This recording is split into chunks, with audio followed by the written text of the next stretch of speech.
अपनी इच्छा की शक्ति से अपने आप को नया आकार दें। अपने आप को कभी भी स्व इच्छा से नीचा न होने दें। इच्छा ही आत्मा की एकमात्र मित्र है और इच्छा ही आत्मा की एकमात्र शत्रु है। जिन्होंने खुद को जीत लिया है उनके लिए इच्छा एक मित्र है, लेकिन यह उन लोगों का दुश्मन है जिन्होंने अपने भीतर आत्मा को नहीं पाया है। सर्वोच्च वास्तविकता उन लोगों की चेतना में प्रकट होती है जिन्होंने खुद को जीत लिया है। शांत मन में ध्यान की गहराइयों में आत्मा स्वयं को प्रकट करती है। स्वयं के माध्यम से स्वयं को देखकर एक आकांक्षी पूर्णता के आनंद और शांति को जानता है। कोई भी जो अच्छा काम करता है उसका कभी भी बुरा अंत नहीं होगा, न तो यहाँ और न ही आने वाले युग में। गंभीर तपस्या और ज्ञान मार्ग से ध्यान श्रेष्ठ है। मुझ पर अपना मन लगाकर योग के अभ्यास से स्वयं को अनुशासित करो। मैं उन लोगों के लिए हमेशा मौजूद हूँ जिन्होंने मुझे हर प्राणी में महसूस किया है। जीवन एक मेला है जिसमें सुख दुख के झमेले लगे रहते हैं। हर व्यक्ति के जीवन में एक ऐसा कठिन समय भी आता जब व्यक्ति निराश हो जाता है। ऐसे समय पर यदि धैर्य से काम लिया जाए और खुद को प्रेरित करके रखा जाए तो सफलता भी आपकी दहलीज पर दस्तक देती है। भगवान श्री कृष्ण ने श्रीमद् भगवद गीता जी के निर्मल ज्ञान प्रकाश से पार्थ की परेशानियों का तमस मिटाया था। जो अपने कर्म के फल के प्रति आसक्ति को नहीं छोड़ सकते वे मार्ग से कोसों दूर हैं। अपनी इच्छा की शक्ति से अपने आप को नया आकार दें। अपने आप को कभी भी स्व इच्छा से नीचा न होने दें। इच्छा ही आत्मा की एकमात्र मित्र है और इच्छा ही आत्मा की एकमात्र शत्रु है। जिन्होंने खुद को जीत लिया है उनके लिए इच्छा एक मित्र है, लेकिन यह उन लोगों का दुश्मन है जिन्होंने अपने भीतर आत्मा को नहीं पाया है। सर्वोच्च वास्तविकता उन लोगों की चेतना में प्रकट होती है जिन्होंने खुद को जीत लिया है। शांत मन में ध्यान की गहराइयों में आत्मा स्वयं को प्रकट करती है।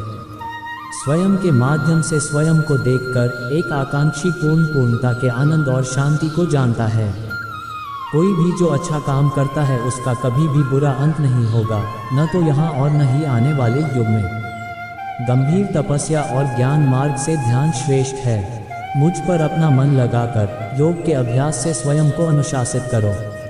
मैं उन लोगों के लिए हमेशा मौजूद हूँ जिन्होंने मुझे हर प्राणी में महसूस किया है। माधव के प्रेरणादायी विचार। व्यक्ति जो चाहे बन सकता है यदि वह विश्वास के साथ इच्छित वस्तु पर लगातार चिंतन करे।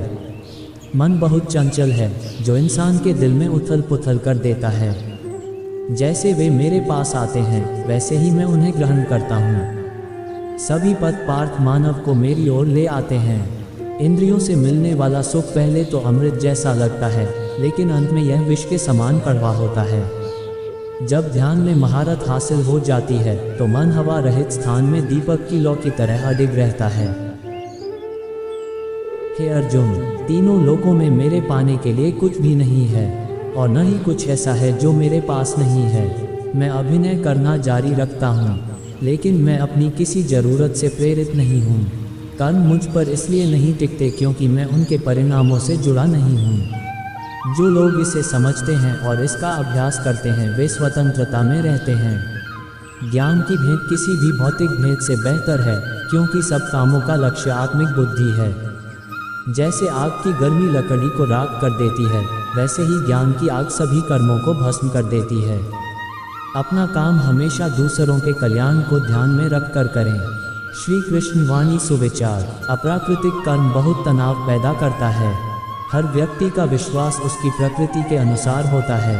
मैं उन्हें ज्ञान देता हूँ जो सदा मुझसे जुड़े रहते हैं और जो मुझसे प्रेम करते हैं। मेरी कृपा से कोई सभी कर्तव्यों का निर्वाह करते हुए भी बस मेरी शरण में आकर अनंत अविनाशी निवास को प्राप्त करता है। बुद्धिमान व्यक्ति कामुक सुख में आनंद नहीं लेता। जो कार्य में निष्क्रियता और निष्क्रियता में कार्य देखता है वह एक बुद्धिमान व्यक्ति है। मैं धरती की मधुर सुगंध हूँ, मैं अग्नि की ऊष्मा हूँ, मैं ही सभी जीवित प्राणियों का जीवन भी और मैं ही सन्यासियों का आत्मसंयम हूँ। तुम उसके लिए शोक करते हो जो शोक करने के योग्य नहीं हैं और फिर भी ज्ञान की बातें करते हो।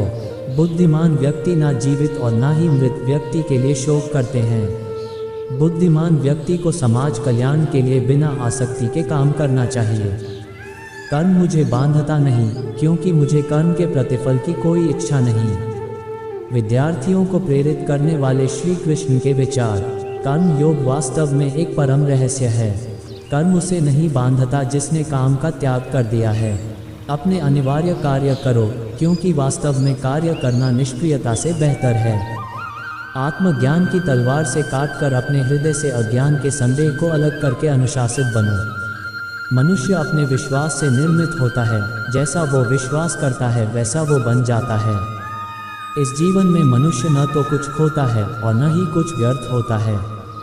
मन अशांत है और उसे नियंत्रित करना कठिन है, लेकिन अभ्यास से इसे वश में किया जा सकता है। केवल मन ही किसी का मित्र और शत्रु होता है। व्यक्ति या जीव का कर्म ही उसके भाग्य का निर्माण करता है। जब मानव अपने कार्य में आनंद खोज लेता है तब वह पूर्णता प्राप्त कर लेता है। श्रीमद् भगवद गीता के अनमोल वचन। नरक के 3 द्वार वासना, क्रोध और लालच हैं। क्रोध से भ्रम पैदा होता है। भ्रम से बुद्धि व्यग्र होती है। जब बुद्धि व्यग्र होती है तब तर्क नष्ट हो जाता है। जब तर्क नष्ट होता है तब व्यक्ति का पतन हो जाता है। सदैव संदेह करने वाले व्यक्ति के लिए प्रसन्नता ना इस लोक में है ना ही कहीं और। मन की गतिविधियों, होश, श्वास और भावनाओं के माध्यम से भगवान की शक्ति सदा तुम्हारे साथ है और लगातार तुम्हें बस एक साधन की तरह प्रयोग करके सभी कार्य कर रही है। ज्ञानी व्यक्ति ज्ञान और कर्म को एक रूप में देखता है, वही सही मायने में देखता है। प्रबुद्ध व्यक्ति के लिए गंदगी का ढेर, पत्थर और सोना सभी एक समान है। निर्माण केवल पहले से मौजूद चीज़ों का प्रक्षेपण है। उससे मत डरो जो वास्तविक नहीं है। ना कभी था ना कभी होगा। जो वास्तविक है वो हमेशा था और उसे कभी नष्ट नहीं किया जा सकता। जन्म लेने वाले के लिए मृत्यु उतनी ही निश्चित है जितना कि मृत होने वाले के लिए जन्म लेना। इसीलिए जो अपरिहार्य है उस पर शोक मत करो। जो मन को नियंत्रित नहीं करते उनके लिए वह शत्रु के समान कार्य करता है।